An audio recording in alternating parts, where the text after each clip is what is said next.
अच्छा दोस्त देखो, जैसे जैसे इस किताब के चैप्टर्स आते जा रहे हैं वैसे वैसे चीजें थोड़ी बहुत क्लियर होती जा रही हैं, लेकिन अभी भी इस किताब का एक अच्छा खासा चंक है जो नहीं आया, ठीक है।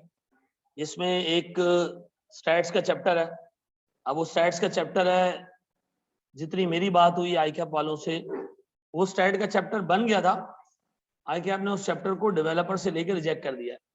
उसकी वजह ये है कि जो स्टैट्स उसमें डेवलपर ने डाली है, जो स्टडी टेक्स्ट बनाने वाला बंदा है, उससे जो उसके अंदर स्टैट्स डाली हैं वो स्टेटिस्टिकल रिसर्च की चीजें, ठीक है ना। तो आई कैप ने उसको टोन डाउन करने के लिए, थोड़ा सा हल्का करने के लिए एक दूसरे बंदे को दे दिया।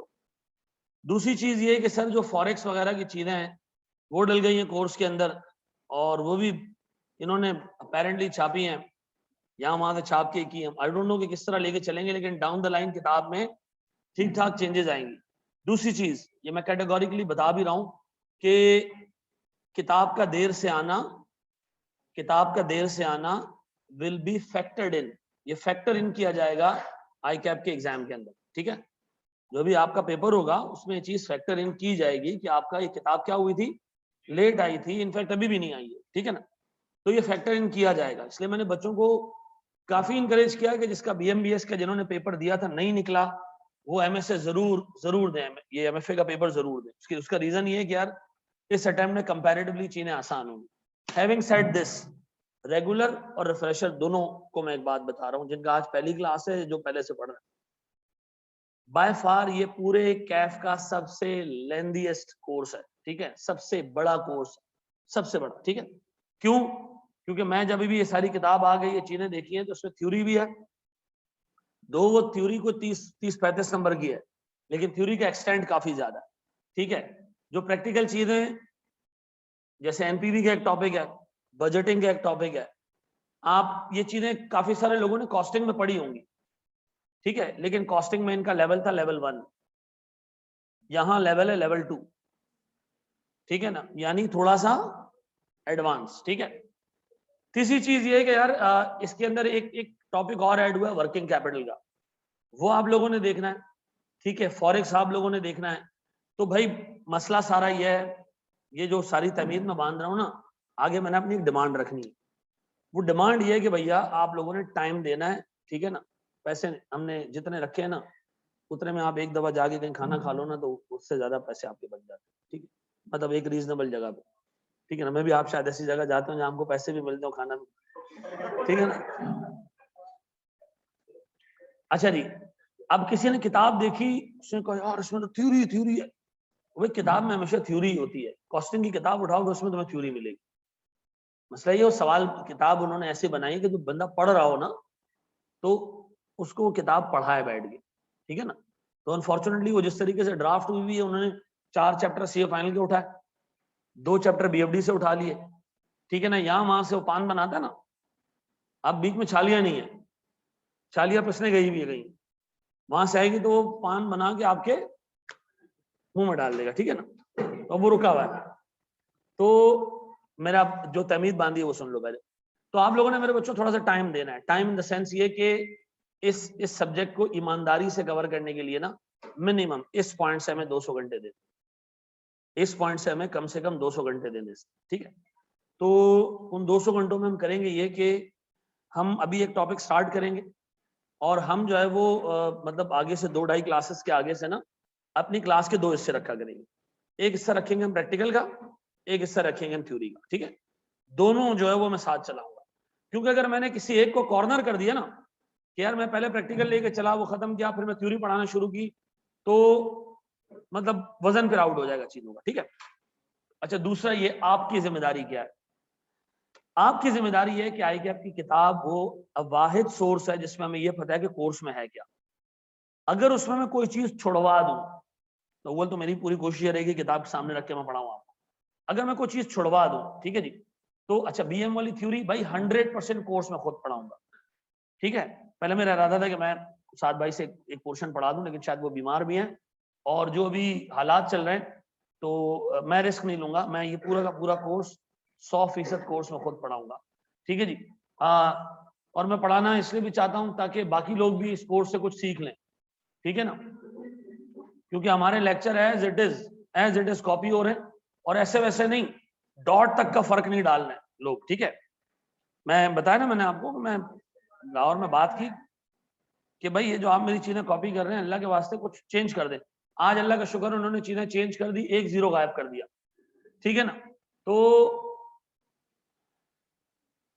कोई मसला नहीं, पोर्टल पे आ जाएगी, कोई इशू वाली बात नहीं। अच्छा जी, तो सर आप लोगों ने आज हम शुरू करेंगे नेट प्रेजेंट वैल्यू का टॉपिक, ठीक है जी। एग्जैक्ट 2 क्लासेस के बाद से हम थ्योरी भी शुरू करेंगे। 1 घंटा हम थ्योरी को देंगे, 1 सवा घंटा हम प्रैक्टिस को देंगे।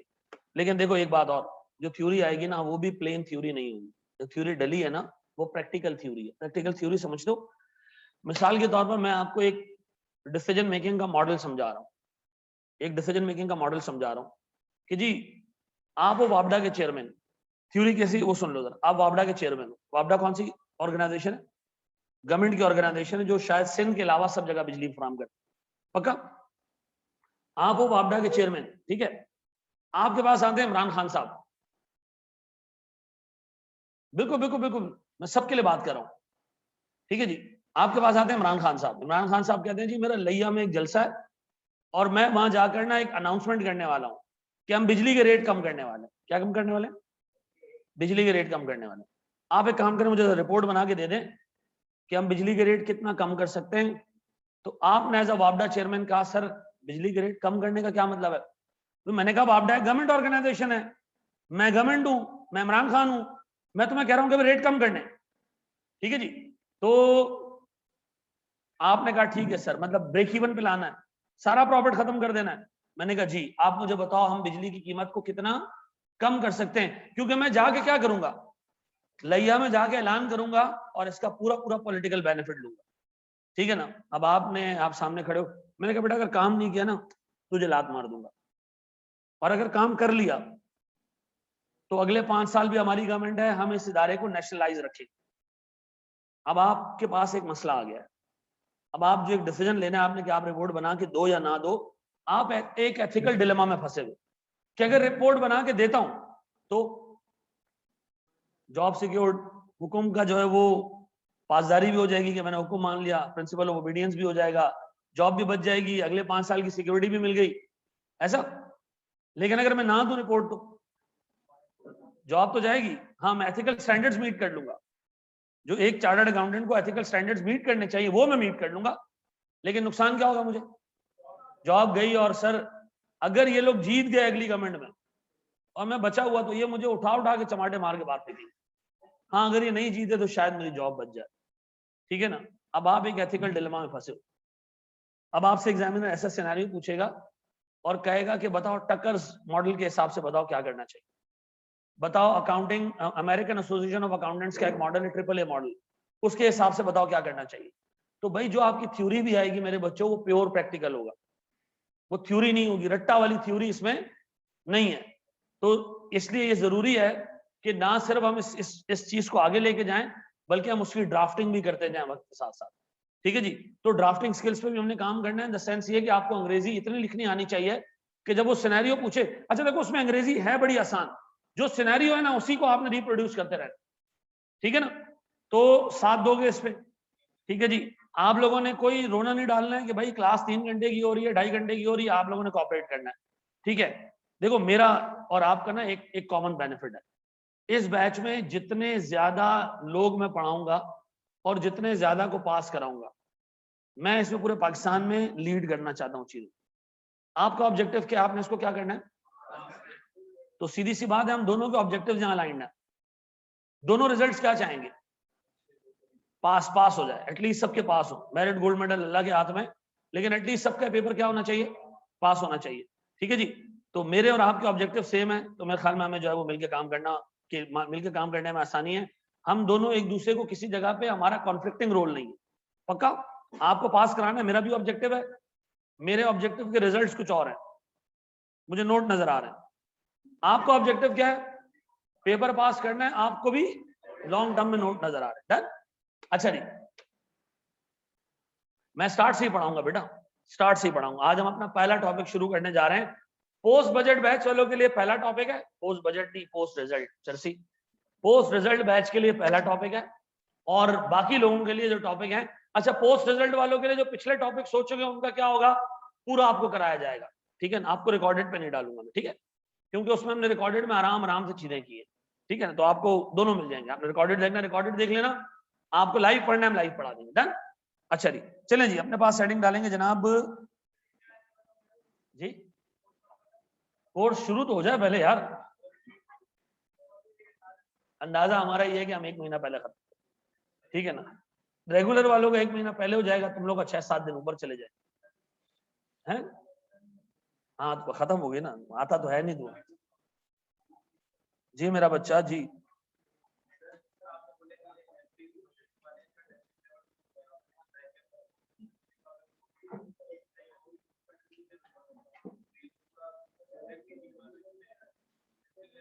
नहीं नहीं, ये फिर एक टॉपिक के लिए अप्लाई हो सकता है ना, पूरे सब्जेक्ट के लिए तो नहीं होगा। एक बच्चा गया, मैं पहली दफा आई गैप में आ रहा हूं तो मेरे लिए लेवल 1 कर दे, क्योंकि मेरा पहला अटेम्प्ट है, ये नहीं होगा ना। 2 ही है, 2 बिल्कुल। जी मेरा बच्चा, क्या चीज? यार देखो एक चीज सुन लो, आइडियली तो ये था कि आपने कॉस्टिंग पढ़ी भी हो तो अच्छी बात है, नहीं पढ़ी हो तो भी मसले वाली बात नहीं है, मैं खुद आपको लेके चल लूंगा अगर आप लोग मुझे पढ़ाने की इजाजत दे दो, ठीक है। हम इसको पढ़ते हैं, क्लास के एंड में हम इस पर सारी डिस्कशन करते हैं, ठीक है। डन है। कौन सा रह गया तेरा अभी? हाँ एक ही रह गया बस, चलो खैर देखते हैं, अल्लाह का नाम, क्लास के बाद मुझसे मिलना तो, ठीक है जी। यहां देख ले दोस्त, सुनिएगा दोस्त, सारी चीजें छोड़ दो, बोर्ड पे देखो, छोड़ दो। इस टॉपिक से 20 नंबर का सवाल बनना है, कितने का? 20 मार्क्स का। लास्ट एग्जाम में 20 नंबर का सवाल आया इससे कॉस्टिंग में, और वो एग्जामिनर की प्रैक्टिस थी इसके पेपर बनाने की। आप वो सवाल देख लो, एनपीवी का आसान सवाल नहीं था वो, ठीक है।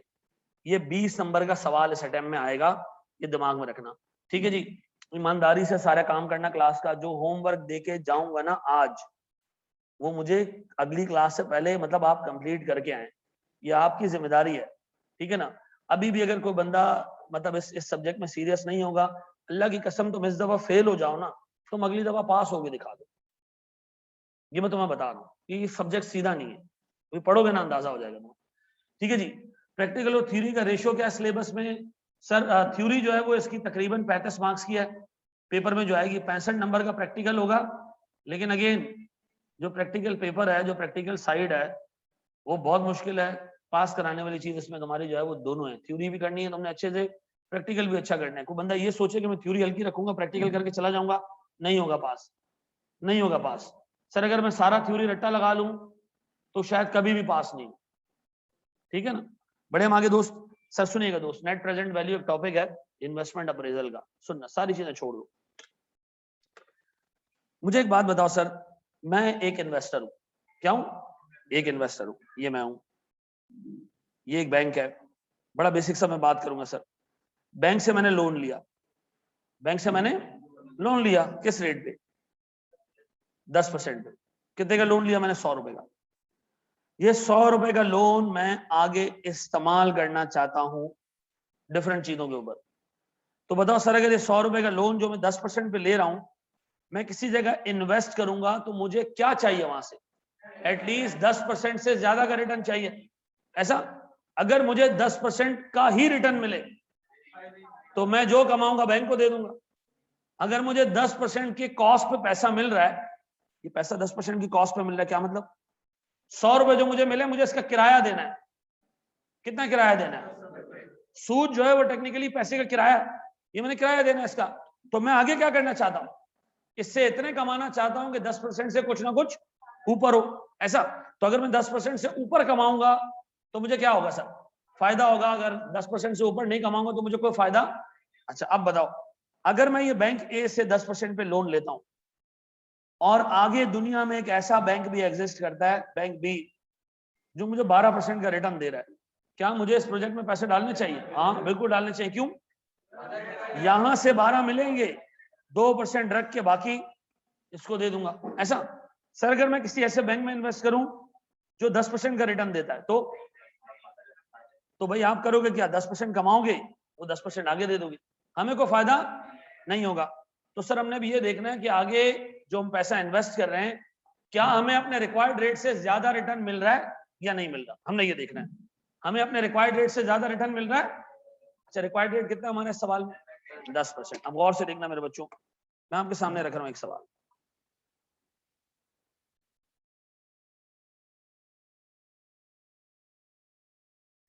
भाई सारे हैंडआउट्स आपको एक जगह मिल जाएंगे, आपने टेंशन नहीं लेनी, कोई सवाल ये नहीं पूछेगा ये हैंडआउट किधर है, ये यही है, ठीक है। एक बात बताओ, मैंने मिसाल के तौर पर अपनी खाला से उधार लिए 2500 रुपए। कितने? किससे उधार लिए? खाला हमारी एक नंबर की सूदखोरन है। उन्होंने कहा बेटा हमें 10% का सूद चाहिए, ठीक है। कितने का? 10% का सूद चाहिए। तो खाला को हमने ना 10% का सूद देना है, ठीक है। ये कमाना कहां से हमने? आगे इन्वेस्ट करेंगे हम। अगर मैं बैंक ए में पैसा इन्वेस्ट करता हूं, कितने? 2500 रुपए आज, हर साल मुझे बैंक ए सूद दे रहा है 200 रुपए, 200 रुपए, 200 रुपए और 2700 रुपए। ये 2700 में क्या शामिल है? 2500 रुपए का प्रिंसिपल शामिल है। और क्या क्या हम अपना रिक्वायर्ड रेट कमा रहे हैं इधर? देखो हमें कमाना कितना है? 10%। कितना कमाना है? अच्छा, अगर मैं 200 को 2500 से डिवाइड करूं, 200 को 2500 से डिवाइड करूं तो देखो क्या बनता है? 8% बनता है। इसका मतलब बैंक ये मुझे क्या सूद दे रहा है? 8% का सूद दे रहा है। मैं मांग कितने रहा हूं? लेकिन आपने एग्जाम में ऐसे जवाब नहीं देना।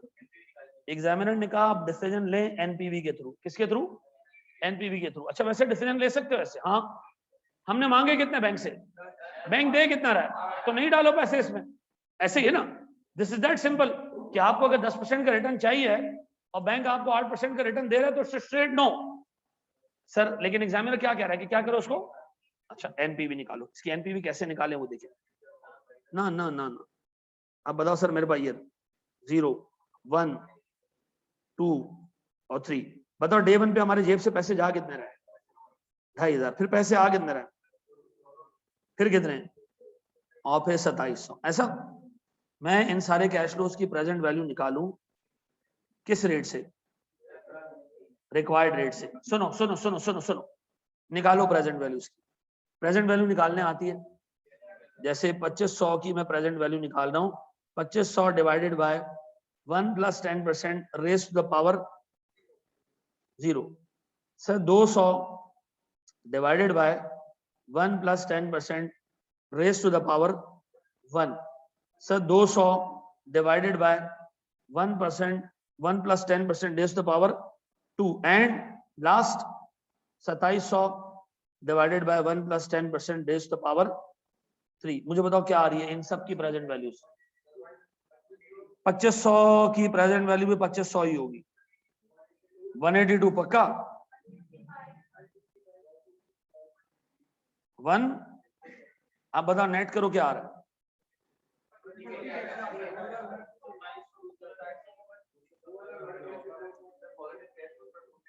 कितना? 20। नेट करो कितना आ रहा है?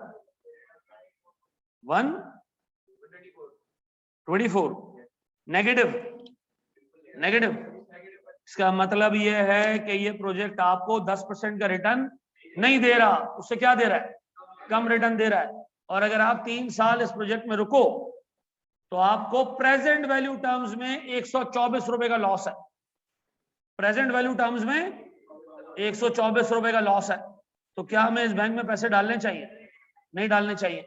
तो सर एक बात बताएं, गौर से सुनना, अगर यही बैंक मुझे 250 का लोन सूद दे दो, अब बताओ सर, बताओ 250 का सूद दे दो, मैं इसकी भी एनपीवी निकाल लूं बैंक बी की। ये कौन सा बैंक था हमारे पास? ये बैंक ए था। बैंक ए आपको आपका रिक्वायर्ड रिटर्न दे रहा है। दे रहा होता तो एनपीवी पॉजिटिव होती, नहीं दे रहा तो एनपीवी क्या आ रही है? नेगेटिव आ रही है। अब बताएं मैं एक और एनपीवी निकाल लूं। ईयर 0, 1, 2, 3। सर मेरे पास कैश फ्लोज 2500 रुपए बैंक को दूंगा तो बैंक मुझे क्या देगा? 250 और एंड में 2750। मैं इसकी प्रेजेंट वैल्यू निकालूं किस रेट से? रिक्वायर्ड रेट से, 10% से। निकालो प्रेजेंट वैल्यू इसकी। पहली 2500 आ गई, फिर 250 divided by 1 + 10% raise to power 1। 250 divided by 1 + 10% raise to power 2 and 2750 divided by ना ना ना ना, क्या आ रही है 120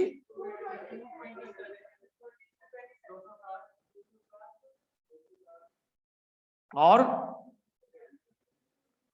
2066 पक्का? बताओ क्या आ रही है एनपीवी? जीरो।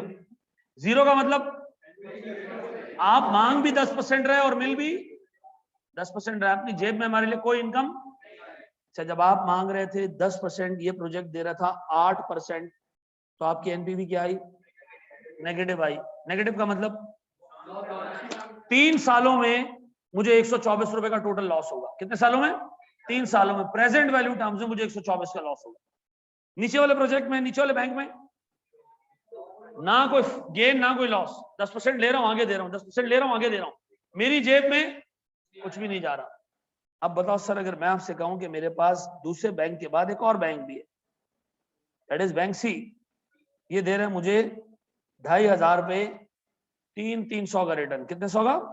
300 का रिटर्न। मैंने 3 सालों पे कर दिया, ऊपर 4 साल आ रहा। खैर छोड़ दो, कोई टेंशन। ठीक है जी। अब बताएं सर, अगर मैं आपसे कहूं प्यारे भाई, ईयर 0, 1, 2 और 3 कैश फ्लोज क्या है?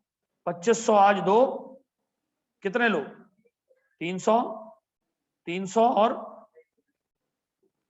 2500 प्लस 300 निकालो। अब इसकी प्रेजेंट वैल्यू किस रेट से? 10% से।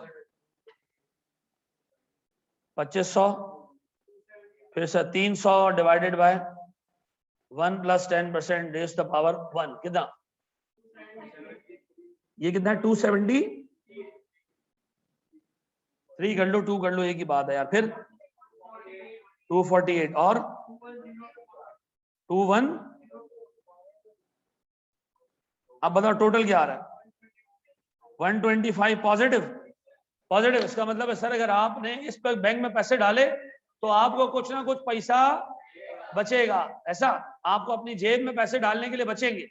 तो मुझे बताओ, मुझे बैंक ए में पैसा इन्वेस्ट करना चाहिए, बी में या सी में? तो इसका मतलब है सर, मेरे पास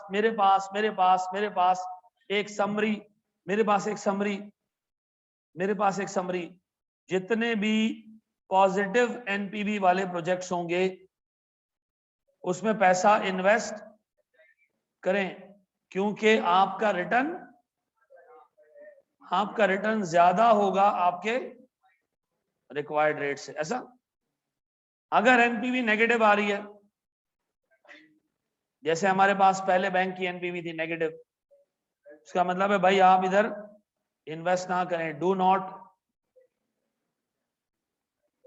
सर क्योंकि आपका रिक्वायर्ड रिटर्न,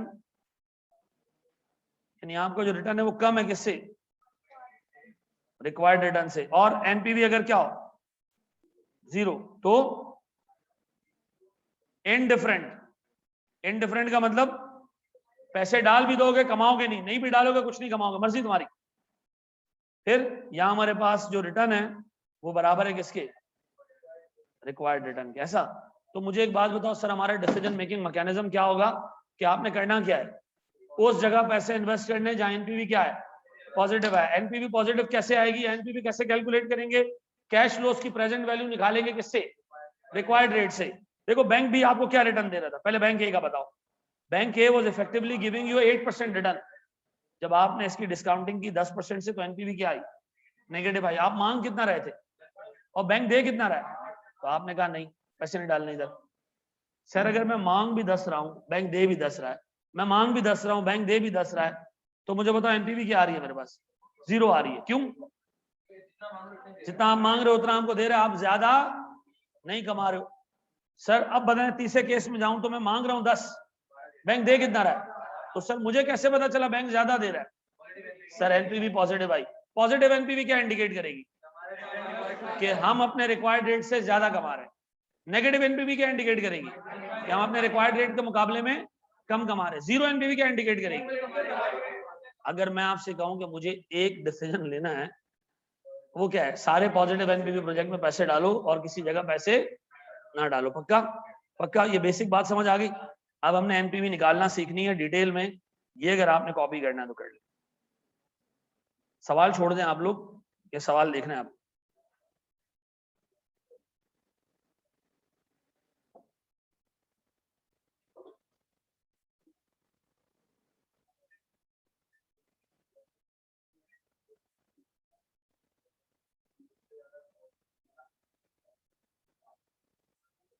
बातें नहीं मेरे बच्चों, बातें नहीं, बातें नहीं।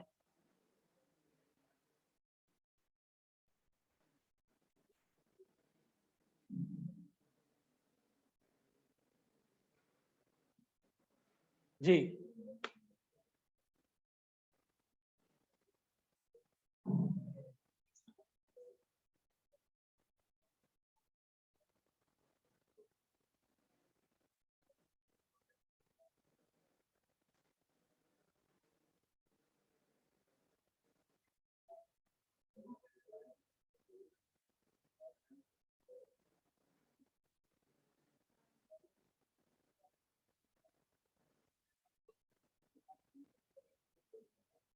चलो जी, उठो यहां से।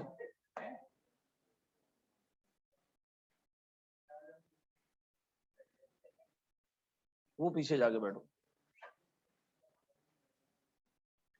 तुम्हारे लिए बोल रहा हूँ, उसने तो पास हो जाना है, ठीक है ना, तुम्हें मरवा देना।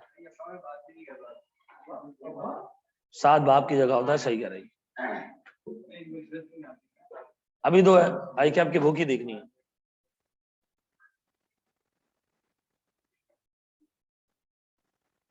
इतनी दूर भी नहीं भाई। अच्छा चल बैठ जा, बैठ जा। भाई मैं अपने हैंडआउट दूंगा, और मतलब मैं ना अपने नोट्स ऐसे दूंगा जो आपको क्लास में से पढ़ाऊंगा ना, जैसे ये वर्किंग कैपिटल का एक टॉपिक है, मिसाल दे रहा हूँ, तो मैं आपको ऐसे ना नोट्स आपको क्लास में याद करा दूंगा, ठीक है। ये सारे सारे ना ऐसे पूरे पूरे स्टडी टेक्स्ट के नोट्स जो है वो ऑलमोस्ट मैंने टाइप किए, मैं इस पर डाल रहा हूँ, ठीक है। ये आपको क्लास में मैं याद करा दूंगा सारी चीजें, ठीक है। जहां थक गया था तो मैंने यही छाप दिया, ठीक है ना। तो ये पूरे आपको क्लास के अंदर याद करा दी जाएंगे, आप सुकून में टेंशन नहीं लें, ठीक है।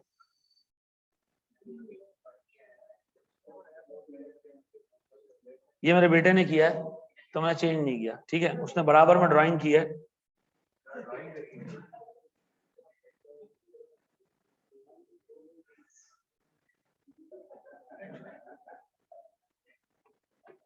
क्या कह रहे हो?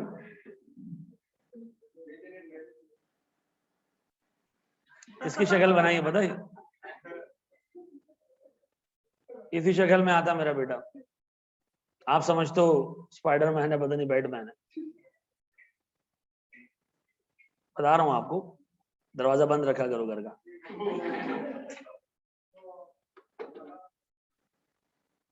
नहीं कुछ भी नहीं ऐसा। ऑनलाइन वालों को कैसे मिलेंगे? पोर्टल पे मिलेंगे। वीक में कितनी क्लासें होंगी? 5। चलो जी, 5 इसकी, 5 उसकी, 5 सब। रुके मैं ना, ये शुरू हो गया ना। चलो जी, कैमरा ऑन है बेटा मेरा। बड़े हम आगे दोस्त। चल, लोगों को ये टेंशन नहीं है क्वालिटी क्या होगी क्या नहीं होगी, टाइम क्या होगा, नमाज का ब्रेक होगा बीच में नहीं होगा। नमाज का ब्रेक बिल्कुल होगा बेटा। मेरा नाम अहमद रजा मीर है, अरविंद डिसलवानी है, ठीक है। नमाज का ब्रेक देता हूँ। हाँ जी,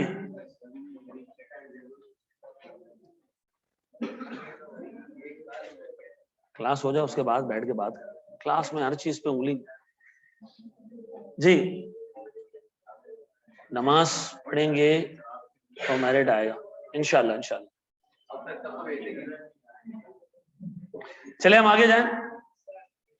चलो मेरे बच्चों, बढ़ रहे हैं हम एक स्टेप आगे।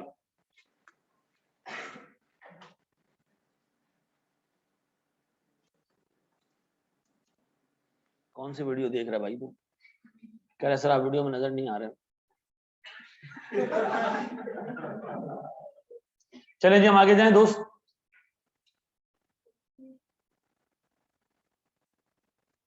चले जाएं हम आगे दोस्त, बढ़े। अच्छा मेरे प्यारे बच्चों, अगर मैं आपको एक छोटा सा क्वेश्चन दूं, बल्कि एक छोटी सी चीज आपसे पूछूं, एक बात बताओ, एनपीवी नेगेटिव आना क्या इंडिकेट करता है? आप जितना रिटर्न मांग रहे हो ना इस प्रोजेक्ट से, ये नहीं दे रहा, आप ये नहीं दे रहा, ये नहीं दे रहा, ठीक है। ये आपको बताएगा वो। एनपीवी 0 आना क्या इंडिकेट कर रहा है? आप जितना मांग रहे हो उतना ही रिटर्न आपको दे रहा है, ठीक है जी। इतना पैसे में इतना ईच मिलेगा ऐसा। और आखिरी वाला आपको क्या बता रहा है कि सर आप जितना मांग रहे हो रिटर्न उससे, यानी सर इसका मतलब ये है कि मैं अगर इस प्रोजेक्ट में पैसा इन्वेस्ट करूंगा ना, तो जिन फाइनेंसर से मुझे पैसा मिला है मैं उनको वापस देने के बाद भी अपनी जेब में कुछ रखूंगा ऐसा। चलो जी, अब आओ मेरे बच्चों, एक छोटा सा क्वेश्चन हम लेके चलते हैं। आपने मुझे उस पर एनपीवी निकाल के देनी है, मैं एक क्वेश्चन खुद कराऊंगा, फिर मुश्किल वाला आपसे कराऊंगा।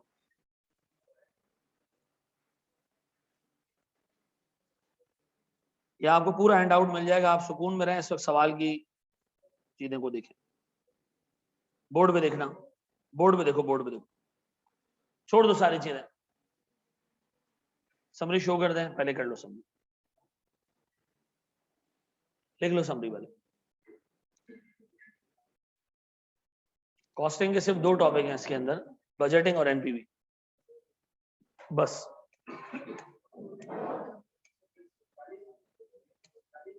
नहीं, ये टोटल जो है वो 3 टॉपिक्स है 35 मार्क्स से, बजटिंग, एनपीवी और वर्किंग कैपिटल, ये टोटल 35 नंबर के, ठीक है।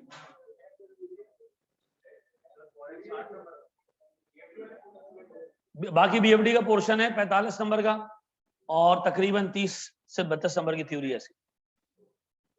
चलें जी, बड़े आगे हम दोस्त। अच्छा, जो प्रैक्टिकल सवाल आने ना उसमें मैं थ्योरी कराता जाऊंगा, मैं कवर पूरा करा दूंगा, फिर आगे आप जो हिसाब किताब आपके दिल में है वो करके चले जाना। जो जहां जहां थ्योरी है सारी करा दूंगा, तुमको टेंशन नहीं, ठीक है। एनपीवी में आईआरआर भी आता है, आएगा, रुक जाओ, आज पहली क्लास है, ठीक है ना। अभी आप पहला दिन आपका, आप शादी करके बेगम लाए, आप उससे पूछ लो कि जो हमारा चौथा बच्चा होगा वो सीढ़ी से गिर जाएगा कहीं, तो उसके लिए हम एक रेलिंग लगा देते हैं इधर। रुक जा भाई,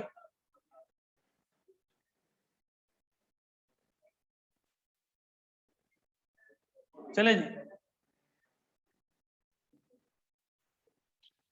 बोर्ड में देखो,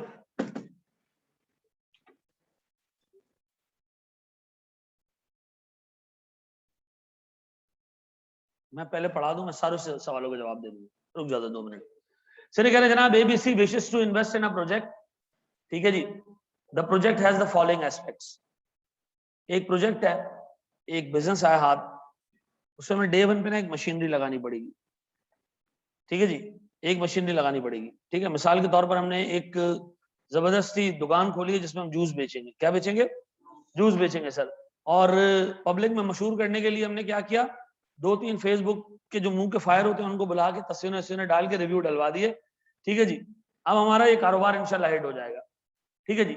अब है ये कि सर हम सोच रहे हैं 4 साल चलेगा, ये कितने साल, 4 साल चलेगा। मशीनरी लाएंगे 1 लाख रुपए की, हम पहले साल 2450 यूनिट बेचेंगे, कितने, किसके, जूस के।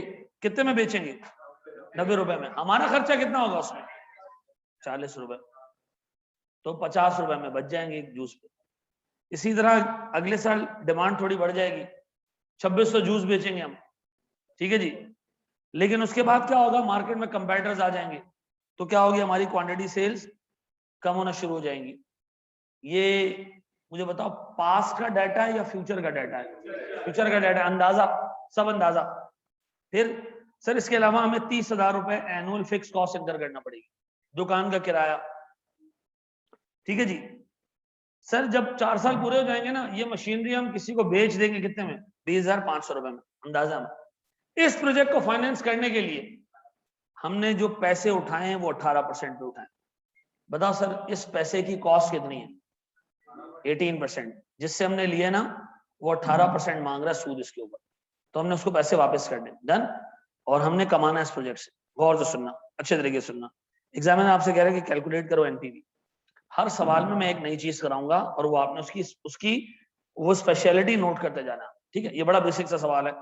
बताओ सर मेरे पास कितने साल है इस प्रोजेक्ट के, 4 साल। ईयर 0, 1, 2, 3 और 4।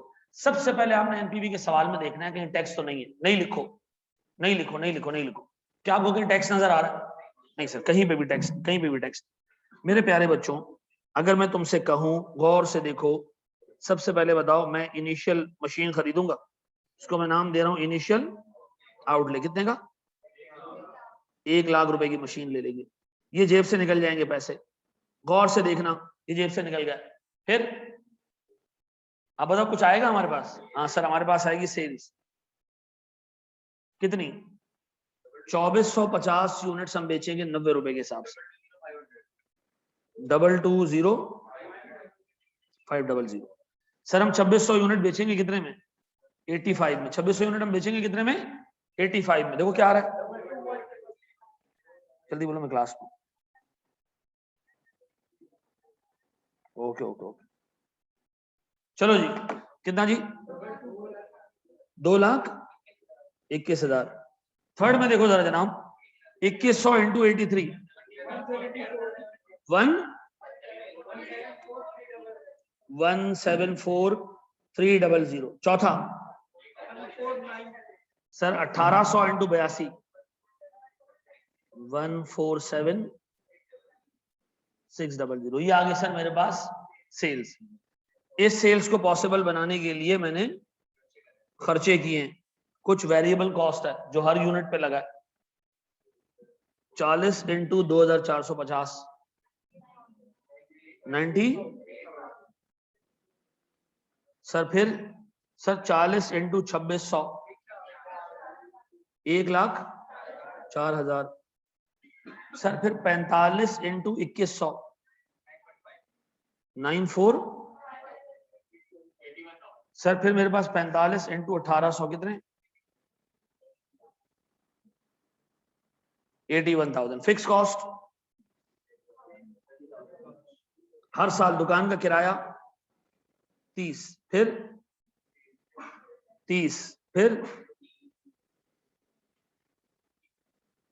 और 30,000। क्या डेप्रिसिएशन माइनस होनी चाहिए? यहां से डेप्रिसिएशन नहीं होनी चाहिए। क्यों? क्योंकि डेप्रिसिएशन कोई कैश फ्लो नहीं है। डेप्रिसिएशन कोई, अच्छा ये रीजन है? नहीं भाई, नहीं नहीं नहीं ना बेटा, पहले चलो तुम लोग पढ़ा लो फिर मैं बोल लेता हूं।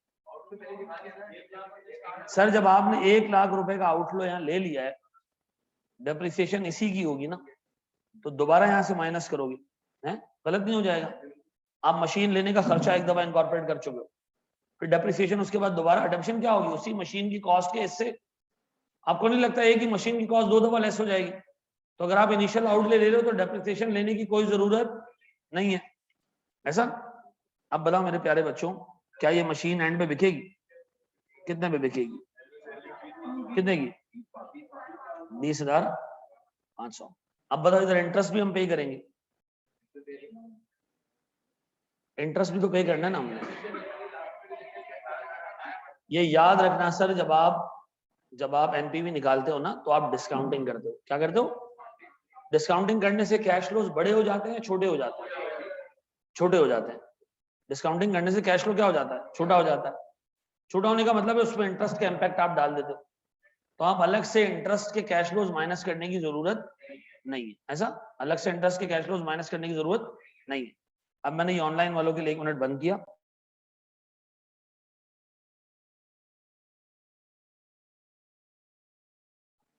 ठीक है जी।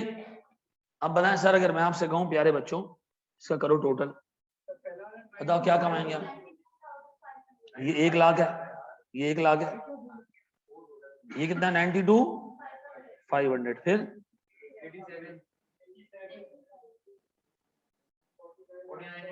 49, फिर 67।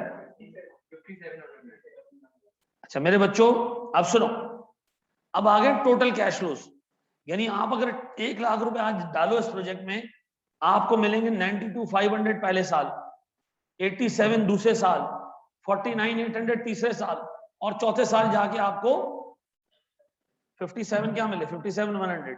क्या आपने इस प्रोजेक्ट से 18% कमाया? ये कैसे पता चलेगा कि हमने 18%? आप एक काम करें, प्रेजेंट वैल्यू निकाल लें इसकी। क्या निकाल लें हुमायूं? जब इसकी हम प्रेजेंट वैल्यू निकालेंगे 18% पे, तो या तो एनपीवी पॉजिटिव आएगी या नेगेटिव आएगी। अगर पॉजिटिव आई तो इसका मतलब है हमने 18% से ज्यादा कमाया। फिर रिपीट कर रहा हूं, आप यहां पर प्रेजेंट वैल्यू निकालोगे, कैश फ्लोज बड़े होंगे प्रेजेंट वैल्यू निकालने से, छोटे होंगे, छोटे हो जाएंगे, कट जाएंगे, इफेक्टिवली उसमें इंटरेस्ट का इंपैक्ट शामिल हो जाएगा। निकालो जरा प्रेजेंट वैल्यू से। 1 लाख कितना, ये कितना है यार?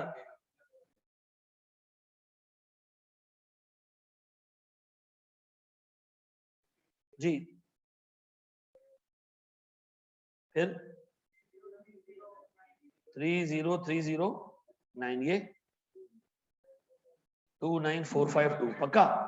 अब बताओ मेरे पास एनपीवी कितनी है? 100। क्या इंडिकेट कर रही है? क्या बैंक को सूद देने के बाद 1 लाख रुपए कमा के जाओगे आप? बैंक को सूद देने के बाद भी अपने घर 1 लाख रुपए के। अच्छा मुझे बताओ बैंक का सूद कहां से आएगा?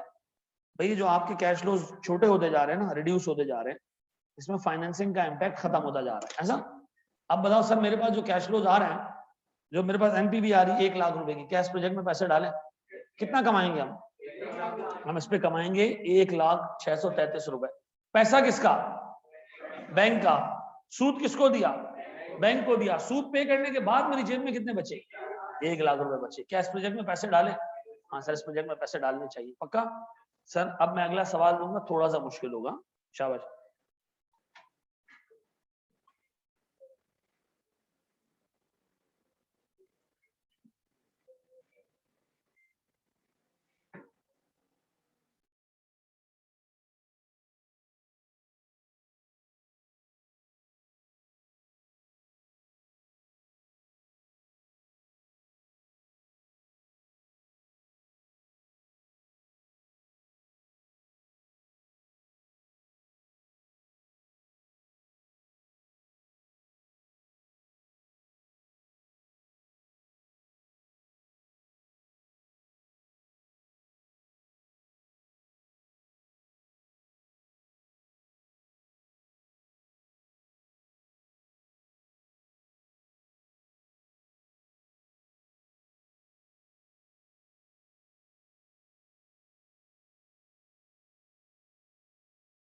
देखो डेप्रिसिएशन वाला पॉइंट एक बच्चा कह रहे दोबारा बता दें। मुझे एक बात बताओ, डेप्रिसिएशन होती क्या है? हिस्टोरिकल कॉस्ट की एलोकेशन। अच्छा आप अकाउंटिंग में जब एसेट खरीदते हो तो डे 1 पे एक्सपेंस बुक करते हो? नहीं, क्या करते हो? आस्ते आस्ते एक्सपेंस बुक करते हो, ऐसे ही है ना? आप प्रॉफिट में से इनिशियल जो आउटले किया होता है वो माइनस नहीं करते हो, डेप्रिसिएशन माइनस करते हो। अगर मैंने 1 लाख रुपए का एसेट खरीदा तो ओवर द पीरियड डेप्रिसिएशन कितनी बुक करूंगा मैं? 1 लाख। तो डेप्रिसिएशन का मतलब है थोड़े थोड़े करके बुक कर लूंगा। असल में डेप्रिसिएशन है क्या? जो डे 1 का खर्चा है उसी को आपने आहिस्ता आहिस्ता एलोकेट कर दिया। जब मैं एनपीवी कैलकुलेट कर रहा हूं, मैंने डे 1 पे सारी अमाउंट ले लिया आउटले में, तो मुझे दोबारा इधर से डेप्रिसिएशन माइनस करना चाहिए। एक ही चीज का डबल इंपैक्ट हो जाएगा, इग्नोर करना चाहिए मुझे, पक्का?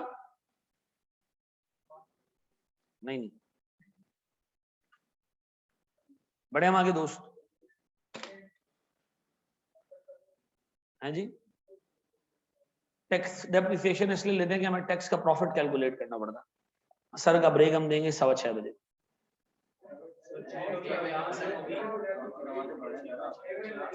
क्लास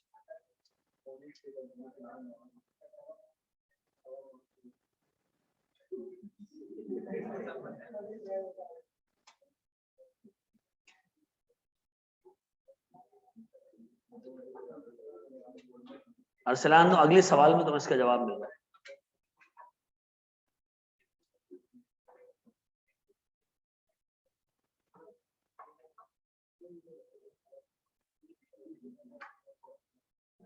असर का टाइम 5:40 तक हो गया ना?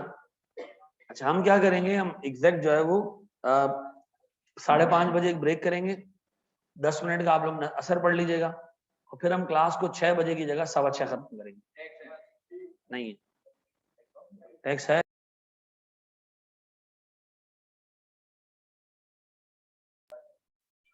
क्या चीज जी? अगर इनिशियल आउटले नहीं लें तो गलत हो जाएगा ना, हम कैश फ्लो निकाल रहे हैं, प्रॉफिट थोड़ी निकाल रहे हैं। मुझे एक बात बताओ, सुनो, आप इस सब्जेक्ट के अंदर अकाउंटिंग नहीं करोगे, इस सब्जेक्ट में आपने सारी चीजें करनी है in terms of cash. Cash गया कितना, आया कितना। अच्छा मुझे एक बात बताओ, अगर मैं इनिशियल आउटले की जगह डेप्रिसिएशन लेस कर दूं, क्या एनपीवी सेम आएगी? नहीं। क्यों?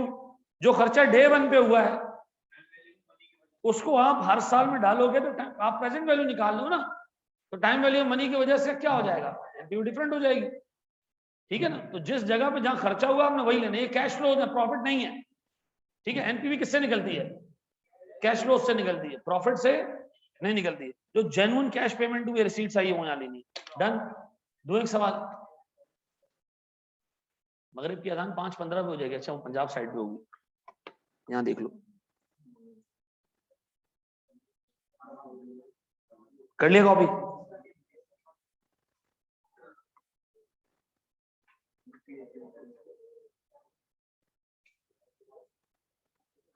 सवाल दूं, हिला के रख दूं या आहिस्ता आहिस्ता लेके चलूं हैं?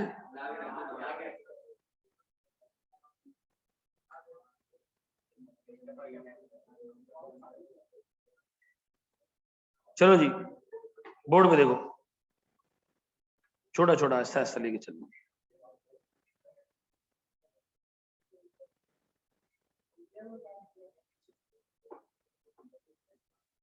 सुनो जी, सवाल दे रहा हूं, हर सवाल में एक नई चीज ऐड होती जाएगी,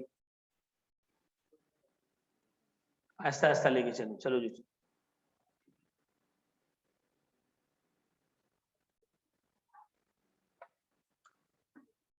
सुनो दोस्त, सुनो सुनो सुनो सुनो, यह है हमारा क्वेश्चन नंबर 3। आप लोग इसकी तस्वीर ले लें ताकि आप लोगों को जो है वो लिटिल स्लो, कोई मसला नहीं। चलो अब देखो, इसकी आपने एनपीवी निकाल दी। अब सवाल में ना थोड़ी वर्सेटिलिटी बढ़ती जाएगी, ठीक है। अभी इस सवाल में हमने ऊपर जूस बेचा, अब यहाँ हम शॉपिंग बैग बना रहे हैं, अभी अगले वाले में हम मछली पकड़ रहे होंगे, ठीक है।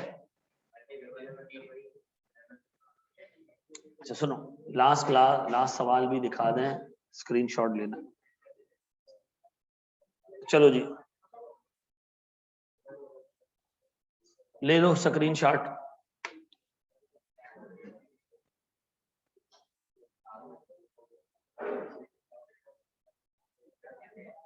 क्वेश्चन आंसर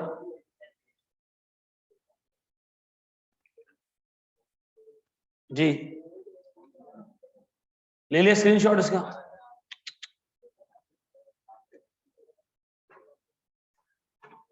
बड़े अच्छा जी, अब आओ जरा दोस्त, ये आपने मुझे खुद सॉल्व करके देना है मेरे बच्चों। देखो मैं फिर एक चीज बताऊं, आपने सवाल करने हैं चाहे आप 10 गलतियां करो, उसकी सवाल करना है आपने, ठीक है। रीड करो उसको, कह रहे हैं Gem limited is considering to invest in the following project of producing plastic bags, ठीक है जी। हमने क्या करना है सर, थैलियां बनानी है, प्लास्टिक बैग्स बनाने for carrying house hold goods from grocery stores, ठीक है। आप देखते होंगे ना अक्सर ग्रोसरी स्टोर पे जाएं तो उनकी अपनी शॉपिंग बैग होती है, अपनी ब्रांडिंग हुई होती है उसके ऊपर।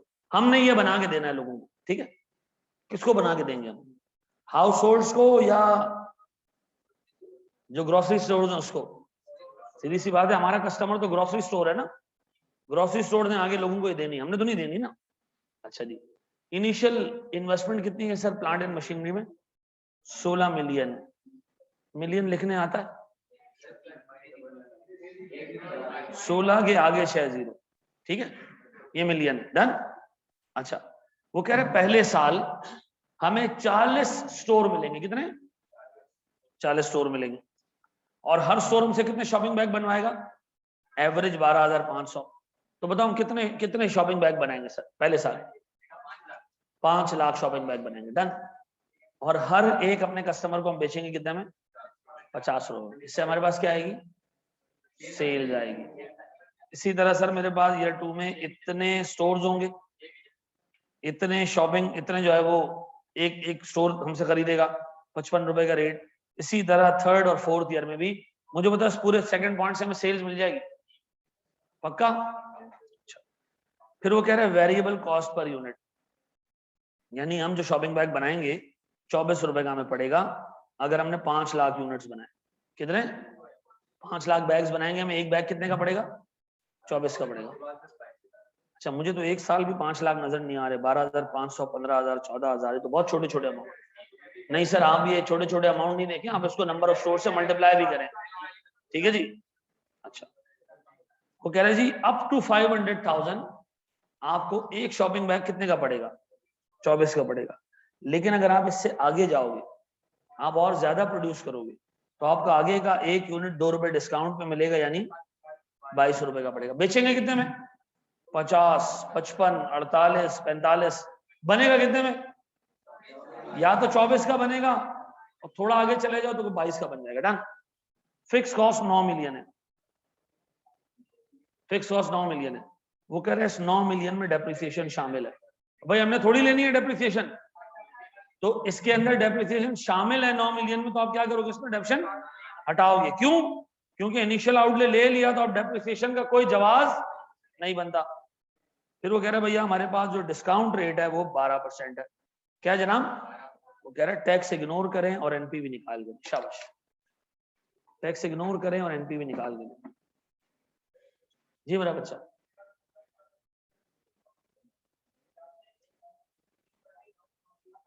देखो वो कह रहा है कि हमने शॉपिंग बैग बना के देने स्टोर्स को, ठीक है। तो मुझे बताओ हमारा कस्टमर तो स्टोर है, कितने स्टोर्स को हम एंगेज कर रहे हैं पहले साल? 40, और हर एक स्टोर से एवरेज 12,500 यूनिट्स, ठीक है ना। क्योंकि नॉन कैश है, क्योंकि अभी हमारे पास टैक्स नहीं है ना, तो हम नॉन कैश किसी चीज को नहीं लेंगे। जब हमारे पास टैक्स आएगा तो हम एनपीवी निकालने से पहले प्रॉफिट निकालेंगे, ठीक है ना। उस प्रॉफिट में डेप्रिसिएशन इस्तेमाल होगा। इसके अगले सवाल में हम देख रहे हो, ठीक है ना। डेप्रिसिएशन साल का 3 मिलियन है, कितना है फिर? देख रेजिडुअल वैल्यू भी है, याद रखना है।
हाँ एक ऑब्वियसली बात है।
जी मेरे बच्चों,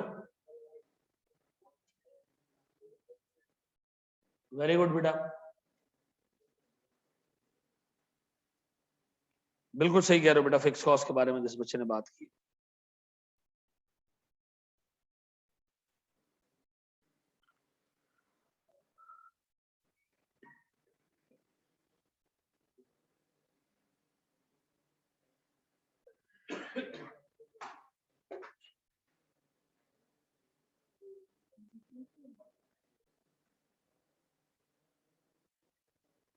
$10 मिलियन के आसपास आ रहा है लोगों ने।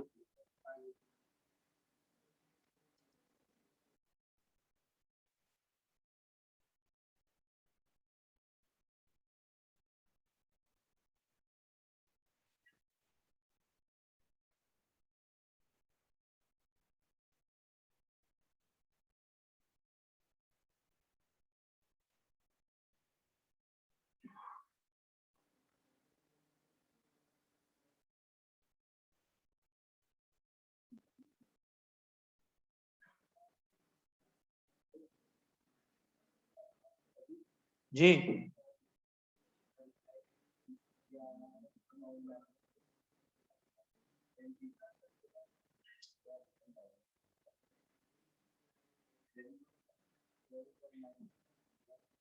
हाँ जी। अच्छा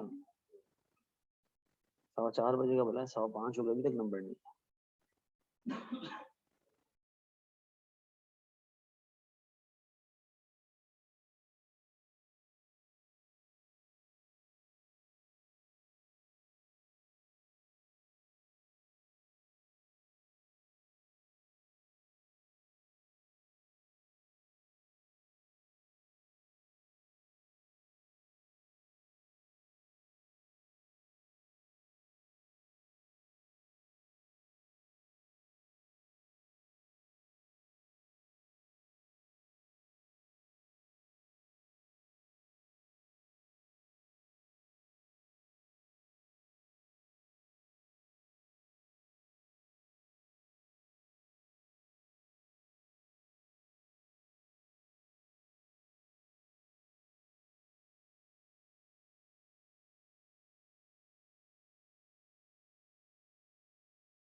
मैं करा दूं?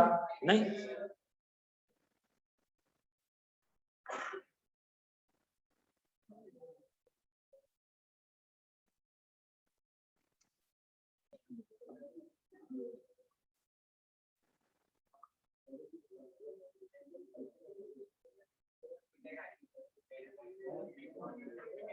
कितने जी?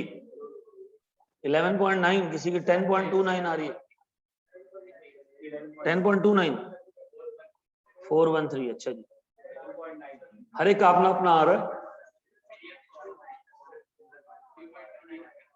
चलो जी, fix cost per year 9 million, नहीं 9 मिलियन पर ईयर है ना हमेशा।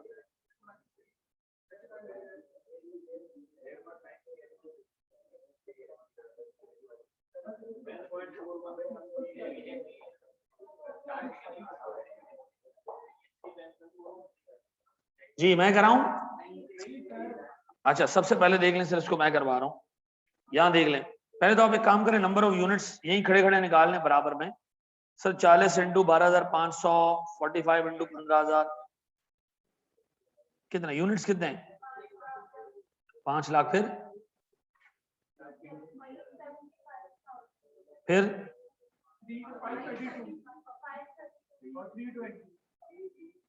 और 3 लाख। अच्छा बोर्ड पे 2 मिनट। अब बताओ मेरे पास सर एक्सीडिंग 500,000 कितने? एक्सीडिंग 500,000 0 0। इधर 1,75,000 यूनिट मैंने एक्स्ट्रा बनाए 5 लाख से ऊपर, और इधर मैंने सिर्फ 32,000 यूनिट्स एक्स्ट्रा बनाए। ऐसा है, ये यूनिट्स हैं इन एक्सेस ऑफ 500,000। पक्का? अच्छा प्लीज मेरा भाई, प्लीज अल्लाह के वास्ते। 0 1 2 3 और 4। सबसे पहले मेरे बच्चों मुझे एक बात बताओ, टैक्स टैक्स तो है नहीं कुछ? इनिशियल आउटले कितने का? 16 मिलियन का।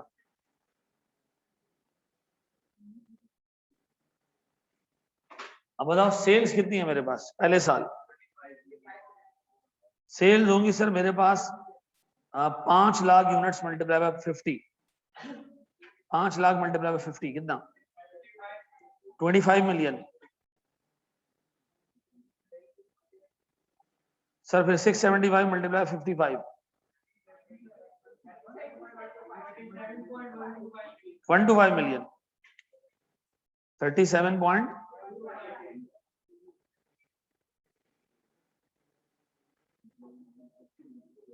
फिर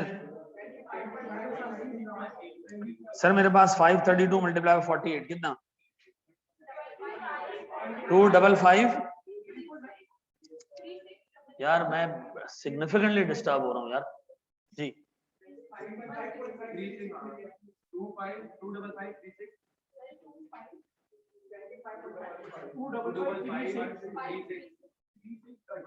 000 लास्ट वाला।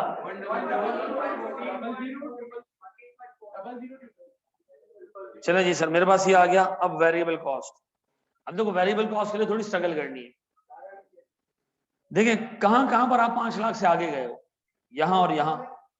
तो अगर मैं वेरिएबल कॉस्ट निकालूं पहले साल की, तो सीधा सीधा 5 लाख मल्टीप्लाई बाय 24। ईयर 2 में 5 लाख तो 24 पे जाएंगे, लेकिन 1,75,000 हमारे 22 पे जाएंगे। ईयर 3 5 लाख हमारे 24 पे जाएंगे, और बाकी 32,000 हमारे 22 पे जाएंगे। ऐसे ही है ना? तो मुझे बताओ कि वेरिएबल कॉस्ट पहले साल की कितनी है?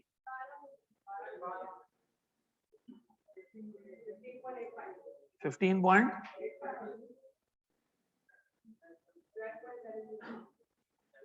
12.704,000। फिर 7 मेरे प्यारे बच्चों, ये समझ आ रहा है तुम लोगों को? ये आगे वेरिएबल कॉस्ट सारी। चौथे साल में तुम्हारे पास 3,20,000 यूनिट ही थे, तो 3,20,000 को हमने मल्टीप्लाई किया सीधा सीधा। अब बताएं मेरे फिक्स कॉस्ट कितनी है? अच्छा एक मिनट। फिक्स कॉस्ट मेरे बच्चों हमारे पास है 9 मिलियन।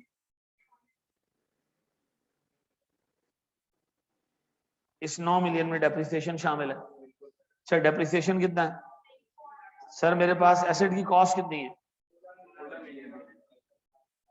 अच्छा हमें एक बात पता है कि 16 मिलियन में से हम रेजिडुअल वैल्यू हटाएंगे। कितनी है रेजिडुअल वैल्यू? 3। ये कहां लिखा हुआ है? ये रहा।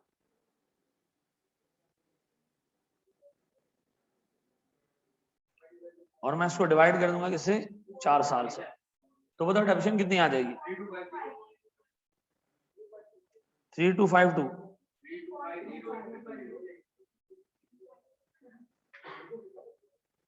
पता मेरे पास नेट क्या बच गया? 5। पक्का? तो मैं फिक्स कॉस्ट यहां ले लूं कितनी?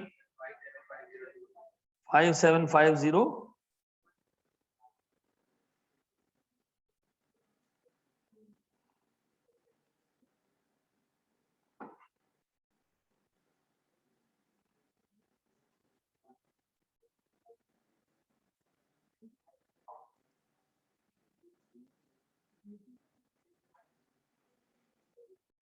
फिर सर मेरे पास रेजिडुअल वैल्यू कितने की है? 3 मिलियन की। बस खलास। अभी तक हमने किसी जगह पे भी डेप्रिसिएशन को इन्वॉल्व नहीं किया। बताओ दोस्त, सुनो सुनो सुनो मेरे प्यारे बच्चों, सुन लो। मुझे बताओ मेरे पास कैश फ्लोज कितने टोटल? 16 मिलियन, 7.25 मिलियन, फिर 5 मिलियन,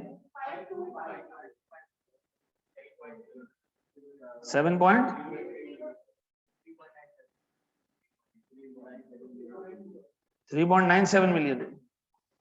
पक्का? अब मुझे एक बात बताओ सर, कितने लोगों ने इस कैश फ्लोज में इनिशियल आउटले का कैश फ्लो सही डाल दिया था? Very good sir. सेल्स कितने लोगों ने सही निकाल दी? Good. Variable cost? Good. Fix cost? बस चलो पूरा सवाल सही हुआ। ऑनलाइन वालों तुम लोगों का?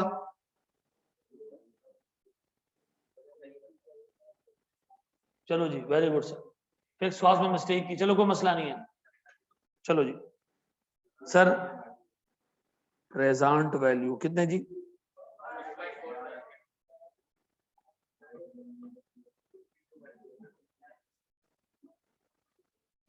फिर जी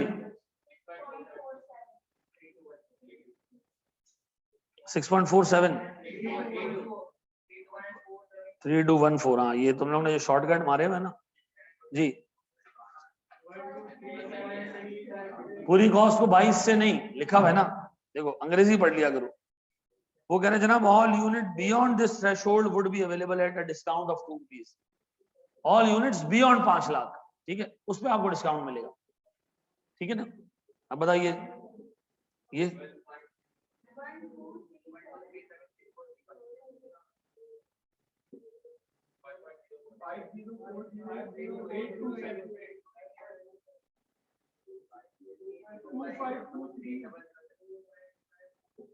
बेटा सब मिला जुला और हिला के कितना बन रहा है?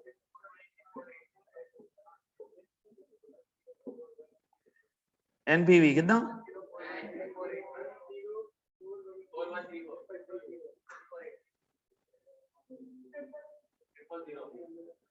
क्या हो गया?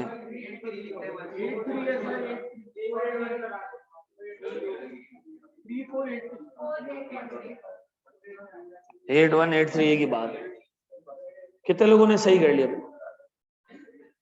हाँ भाई हो गया। चलो आपको एक और सवाल दे रहा हूं, शाबाश। नमाज ब्रेक लेना है यार, नमाज ब्रेक ना 10 मिनट से ऊपर नहीं होना चाहिए। आप जाओ नमाज पढ़ के 10 मिनट में वापस आओ। ऑनलाइन वालों 10 मिनट का नमाज ब्रेक है, गोली गोली जाओ, रॉकेट रॉकेट वापस आओ, शाबाश।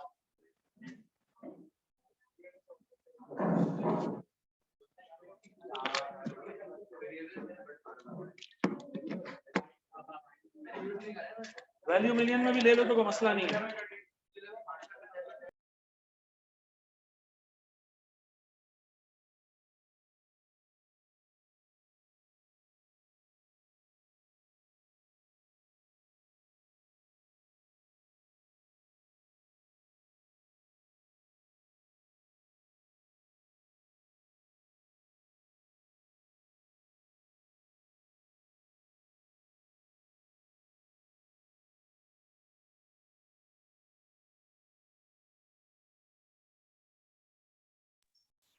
अस्सलाम जी, वापस आ गए हम दोस्त। अच्छा जी,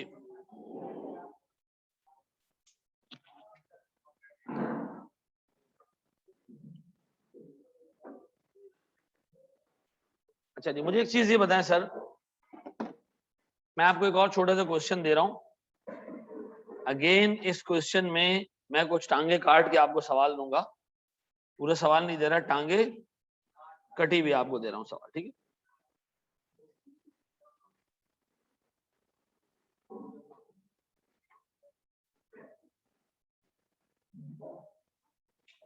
चलो पहले देता हूं एक आसान सवाल, नहीं अभी टांगे सलामत रख के देते हैं। यार वो मेरे बच्चे का एक सिटी स्कैन हो रहा, दुआ करना को मसला नहीं निकले हो, मैंने बताया ना उसके कान से, कान का मसला चल रहा था, दुआ करना कोई इशू ना निकले बस, जज़ाकल्लाह। चलो जी देखो सुनो, गौर से देखना, सवाल बहुत सीधा है, बहुत सीधा सवाल, ठीक है भाई। 5 लाख रुपए की इनिशियल इन्वेस्टमेंट है, ठीक है। फिर एक यूनिट हम 60 रुपए का बेचते हैं, जो ओवर द पीरियड 4 सालों में कितने पे आ जाएगा? 48 पे आ जाएगा। अच्छा, एक यूनिट की वेरिएबल कॉस्ट कितनी होगी? 20 रुपए होगी। Fix cost other than depreciation कितना है? 1 लाख। 4 साल बाद एसेट की रेजिडुअल वैल्यू कितनी होगी? 1.5 लाख रुपए। डन। टैक्स डालें सवाल में हैं? अच्छा सुनो, 2 मिनट के लिए, 2 मिनट के लिए अज्यूम करो टैक्स नहीं है, ठीक है। 2 मिनट के लिए अज्यूम करो टैक्स नहीं है, ये तीनों पॉइंट्स, ये चारों पॉइंट्स बाहर हो गए, ठीक है। पहले मुझे एक काम करो, इसकी नॉर्मल एनपीवी निकाल के, तो बहुत सीधा सवाल है, फिर मैं इसमें टैक्स डलवा रहा हूँ खुद ही, शाबाश।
हाँ जी, टैक्स वाला जो है वो टैक्स काटता है किस पे? जी जी जी, टैक्स वाला टैक्स काटता है किस पे? प्रॉफिट पे, कैश फ्लोज पे नहीं। तो हम सबसे पहले क्या कैलकुलेट करेंगे? प्रॉफिट कैलकुलेट करेंगे, ठीक है। प्रॉफिट में सबसे पहले मेरे बच्चों, मेरे पास सेल्स 20,000 इंटू 60 कितने? 12 लाख। सर 2500 इंटू 54 कितने? 1350। फिर 10 और 7 लाख 30। अच्छा जी, ये आ गई सर मेरे पास सेल्स। अब बताएं, सेल्स को हासिल करने के लिए हमने कॉस्ट भी लगाई है, वेरिएबल कॉस्ट 20% या 20 रुपीज पर यूनिट। तो 20 इंटू 20,000 कितने? 4 लाख। 20 इंटू 25,000 5 लाख। 20 इंटू 4 लाख और अब बताएं, मुझे फिक्स कॉस्ट भी चाहिए। उसे का फिक्स कॉस्ट है आपकी 1 लाख रुपए अदर देन डेप्रिसिएशन। हमने कहा जी चंगा 1 लाख, 1 लाख, 1 लाख और 1 लाख फिक्स कॉस्ट के बाद अब मैं यहां डाल रहा हूं डेप्रिसिएशन। ये जानते हुए भी कि डेप्रिसिएशन एक नॉन कैश आइटम है, मैं फिर भी यहां डाल रहा हूं। क्यों? मुझे प्रॉफिट कैलकुलेट करना है, मेरा ऑब्जेक्टिव है सिर्फ प्रॉफिट निकालना। तो बताओ मेरे पास डेप्रिसिएशन कितना होगा? सर 5 लाख रुपए का एसेट है, 1.5 लाख रुपए का एंड में बिक जाएगा ये, और 4 साल इसकी लाइफ है। कितने? 87,500। प्लीज बोर्ड पे देखना, 87,500, 87,500 और 87,500 और 87,500 डन। अब बताओ मेरे बच्चों, इसके अलावा और कोई चीज बची है जो प्रॉफिट में आए? नहीं। मुझे एक बात बताओ, सबसे पहले मुझे प्रॉफिट निकाल के दो, प्रॉफिट बिफोर टैक्स। दूसरे साल का बेटा 662500। फिर ना ना, रेजल वैल्यू बेटा कोई इनकम थोड़ी है। मुझे बताओ, जब तुम एसेट खरीदते हो कोई एक्सपेंस नहीं है, जब इसको एंड पे रेजल वैल्यू पे बेचोगे जितनी उसकी रेजल वैल्यू है कोई इनकम भी नहीं आएगी, सिर्फ डेप्रिसिएशन आपका एक्सपेंस के तौर पे काउंट होगा। ठीक है, एसेट खरीदा कितने का था, बेचा कितने में एंड में, तो हमारा नेट लॉस कितने का है? 3.5 लाख का। आप इस डेप्रिसिएशन को ऐड करो, ये भी 3.5 लाख। सेट है? अच्छा जी, अब बताओ सर मेरे पास कितने रुपए का वो आ रहा है? ठीक, फिर कितना? 232,500। सर टैक्स कितने का? टैक्स है कितने का? 30%। कितना?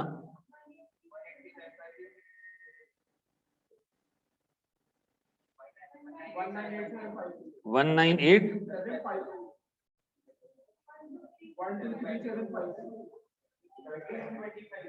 और 30% 697।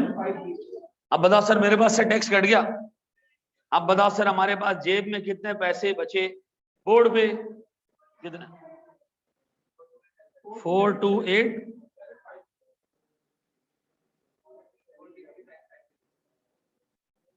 फिर 288। ठीक है जी, फिर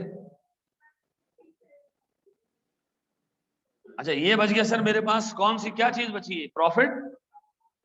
क्या मैं कह सकता हूं मेरी जेब में पहले साल के एंड में 4,28,000 का कैश होगा? क्या क्या ये कैश है या ये प्रॉफिट है? अच्छा सुनो सुनो सुनो सुनो, मैं बताता हूँ, ये कैश है, सेल्स कैश में। हाँ, ये जो कॉस्ट इनकर की ये कैश है। हाँ जी, कैश में पैसा पे किया, 1 लाख रुपए कैश में पे किया है। हाँ जी कैश में पे किया है। टैक्स कैश में पे किया है। हाँ जी टैक्स कैश में पे किया। डेप्रिसिएशन कैश में पे किया। नहीं नहीं नहीं, डेप्रिसिएशन कैश में पे नहीं किया, ये गलती है। डेप्रिसिएशन कैश में पे नहीं किया। इसका मतलब है भाई ये जो 428,750 आ रहा है ना, इसमें बाकी सारे मामला तो सही हैं, लेकिन डेप्रिसिएशन एक ऐसा एक्सपेंस है जो कैश में पे, तो मैं काम कर रहा हूं उसका इम्पैक्ट खत्म करने के लिए उसको ऐड बैक कर रहा हूं। कितना? 87। अच्छा, इसको ऐड बैक करने से क्या होगा? जो लेस किया था उसका इम्पैक्ट क्या हो जाएगा?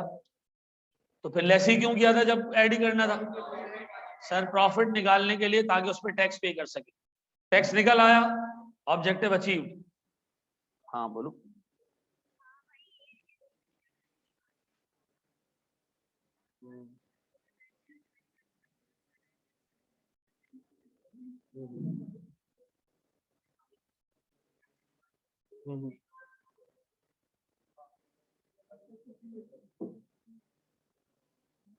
ठीक है। अच्छा मुझे बताओ, डॉक्टर ने बोला क्या एग्जैक्टली कि इसका अभी कोई मसला अपेरेंटली तो कुछ नहीं नजर आ रहा ना? हम्म।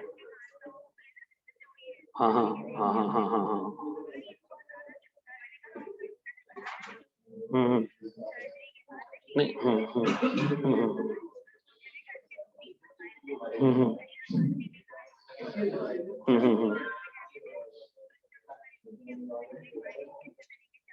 नहीं, जिसको वो लोग कोलेस्ट्रोटोमा अगर रिमूव किया तो उसके बाद तो कोई मसला होना नहीं चाहिए ना।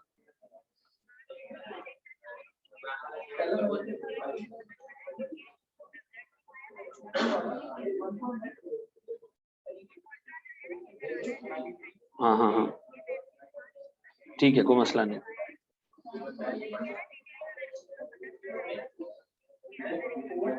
सही है सही है। तो अभी अपेरेंटली तो कोई मसला नहीं है ना, ये बता रहा।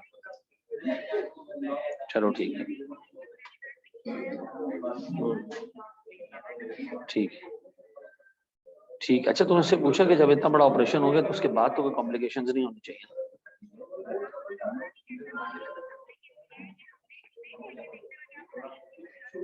चलो ठीक है ठीक है ओके। ठीक है ठीक है ठीक ठीक ओके। सही है। तुम पहले इसका दिखा दो। नहीं नहीं, साथ में दिखा देना ना, पहले इसका दिखा के वहां चले जाना। मैं आ जाऊंगा मैं आ जाऊंगा। ठीक है ओके। हाँ हाँ मैं आ जाऊंगा। ठीक है मैं क्लास खत्म करता हूँ, कॉल कर। नहीं नहीं मैं क्लास खत्म करता हूँ, कॉल। मुझे लेते हुए जा सकते हो तो ले लो। ठीक ओके। चलो जी। सॉरी यार, भाई दुआ करनी है आज यार तुमने मेरे बच्चे के लिए। हाँ चलो जी। सुबह उसका हुआ छोटा, असल में उसके कान में मत बताने, कोलेस्ट्रोटोमा हुआ था। उसके कान का पर्दा वर्दा सब निकाल लिया है। तो साल पहले ऑपरेशन हुआ था, अब उसके कान से उस दिन ब्लीडिंग शुरू हुई, चमाट वमाट पड़ी थी उसको। तो अब मैंने सोचा कि दिखा देते हैं डॉक्टर को, कोई कॉम्प्लिकेशन ना हो जाए। वो कह रहे हैं कि हम पहले सिटी स्कैन करेंगे पूरा, तो दुआ करना कोई मसला नहीं निकले यार। ठीक है ना? अल्लाह करे सब सही हो जी। अब डेप्शन एडबैक हो गई, लेस हुई थी, एडबैक हो गई। अब बताओ क्या चीज मिसिंग है इसमें अभी भी? इसके अंदर कैपिटल कैश फ्लोज मिसिंग है। कौन से? जो प्रॉफिट से जिनका कोई ताल्लुक नहीं, जैसे एसेट का खरीदना और एंड में बेचना। जैसे एसेट का खरीदना, और तो खरीदेंगे कब हम? इनिशियल आउटले ईयर 0 पे कितना, और एंड में उसको हम बेच देंगे कितने में? पक्का? अब बताओ सर, अगर मैं इसकी टोटल वैल्यूज निकालता जाऊं मुझे बताते जाओगे? हाँ हो गई हो गई हो गई हो गई हो गई। आ जाओ हाँ आ जाओ हाँ हाँ हाँ हाँ आ जाओ जी। कितना ही है?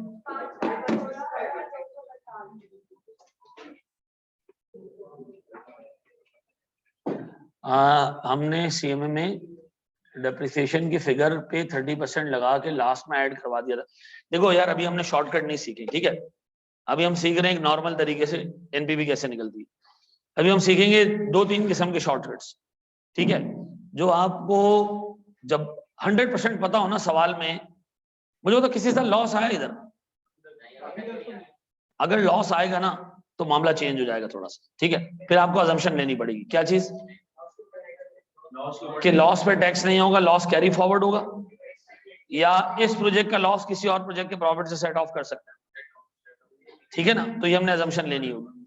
तो अभी हमने देखना है, डायरेक्ट मेथड कुछ नहीं होता, अभी हमने देखना है, ठीक है। क्या आ रही है सर? ठीक है मेरे बच्चे, ये 55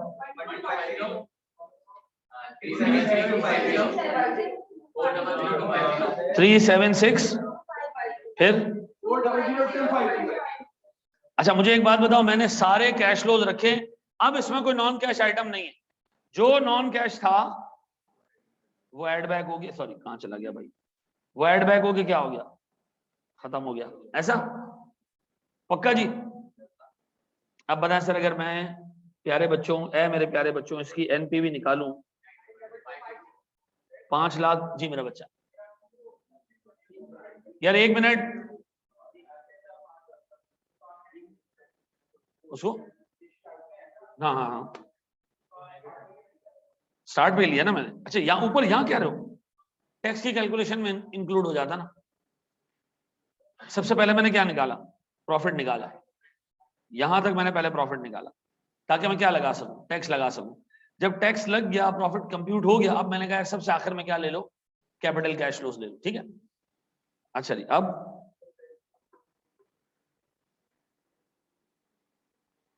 सर मुझे बताएं मेरे पास क्या क्या आ रही है वैल्यूज। 5 लाख किस रेट से हमने एनपीवी निकालनी है, फिर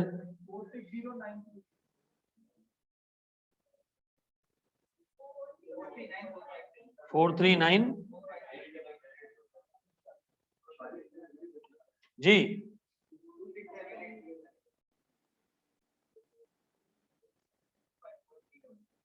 254। अब एक बात बताओ, मेरे पास एनपीवी कितनी है,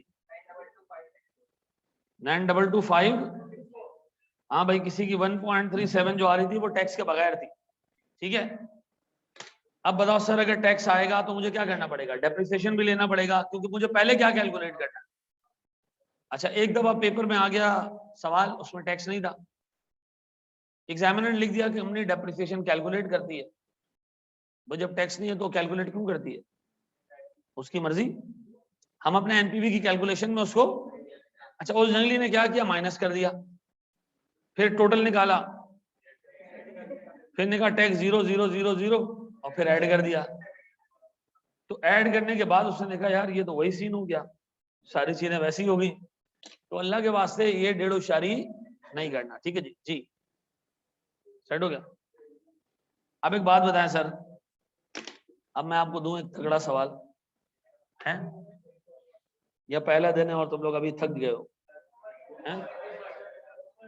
और अगर मैंने होमवर्क दिया और तुमने घर जाके नहीं किया तो तुम्हारी जो है ना वो है, चलो आओ देता हूं मैं सवाल, ये कर लो, कॉपी कर लो। सबने यार दुआ करनी है मेरे बच्चों यार।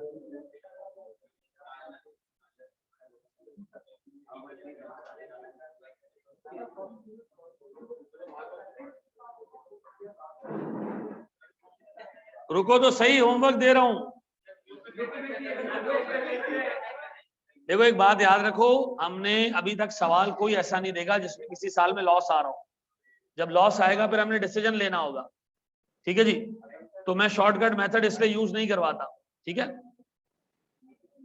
प्लीज बोर्ड में जी, साद मलिक बिल्कुल।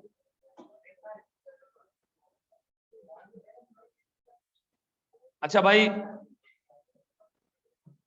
2 मिनट रुक जाओ बेटा, 2 मिनट रुक जाओ।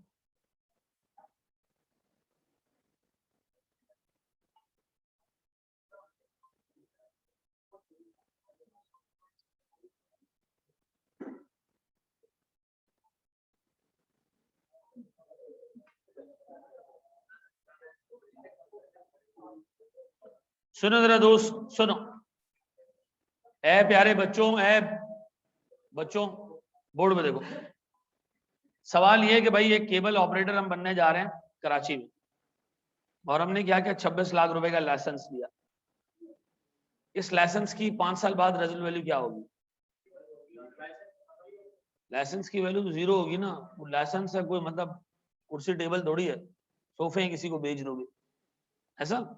अच्छा वो कह रहा है भैया इनिशियल सेटअप कॉस्ट 8 लाख, इसका मतलब है 2 इनिशियल आउटलेज है, ठीक है जी। हाँ ये डिस्पोज ऑफ हो जाएगा 2.5 लाख पे 5 साल बाद। अब केबल ऑपरेटर का काम क्या होता है? केबल सर्विस देना, पैसे लेना। केबल सर्विस वो अपने घर से तो नहीं दिखा रहा होता है, पीछे से किसी से केबल सर्विस ले रहा होता है, तो उनको भी पैसे देने। ये कह रहे हैं जनाब the company would engage 2 types of clients, house hold और कॉर्पोरेट्स, ठीक है जी। फिर वो कह रहे भैया हाउस होल्ड से मंथली 350 रुपए लेंगे पर हाउस, और 1500 रुपए लेंगे हम ईच कॉर्पोरेट से। आंखें खोल के देखना ये पर मंथ है सर। एनुअल मेंटेनेंस कॉस्ट हमारी 2,60,000 रुपए होगी फिक्स। 1,000 हमारे जो है वो कनेक्शन होंगे हाउस होल्ड के पहले साल, ऐसी तरह मल्टीप्लाई करो, एनुअल इनकम कितनी बनती है? 1,000 इंटू 350 इंटू 12,